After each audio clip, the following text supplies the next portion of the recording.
Nature report, and they outline the 15 global challenges facing humanity. So the things you would expect to see, clean water, population growth, energy, are all on the list. It was number 9 that caught my attention. Number 9, the capacity to decide. In other words, decision-making made it on the list of the global challenges facing humanity. Why is this the case? Why is decision-making becoming more challenging? With all the information, technology, and tools that we have available to us, why is decision-making on this list? Well, about 10 years ago, I created this model. It's very simple, but I think it does a good job in explaining both the problem as well as the opportunity.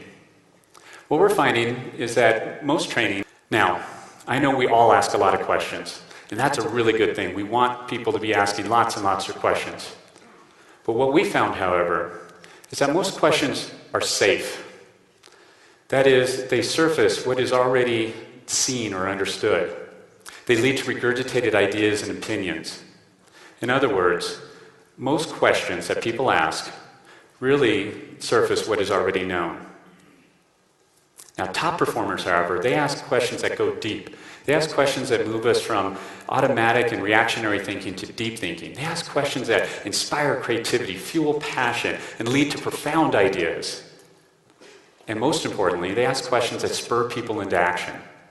In other words, they ask questions that demystify the unknown, and in doing so, open up an ocean of possibilities. Now, so a good question will expose our bias.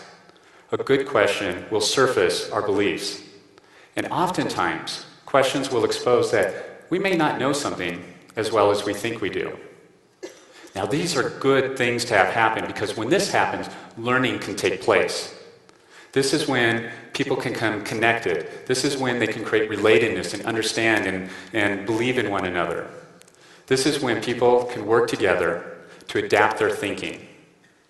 So now the good news is that I've seen kids, parents, coaches, business people, and even politicians break through these emotional and mental barriers and learn to become confident in asking good questions. And we really need each other. What if? What if you learned how to ask good questions every day? What if tomorrow, when you went to meet with somebody, you seek to understand them instead of trying to be understood? What if, before every important meeting, you took the time to write down questions that would move the conversation from the known to the unknown?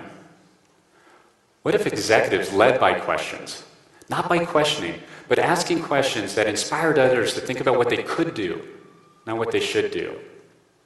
What if churches, synagogues, mosques asked, how ought we to live, instead of focusing on what others don't do? What if parents asked their kids, what great question did you ask today, instead of asking, what did you learn today? With questions, you get what you ask for. In an era in which computers are getting better at answering questions, we need people who are getting better at asking questions. Thank you.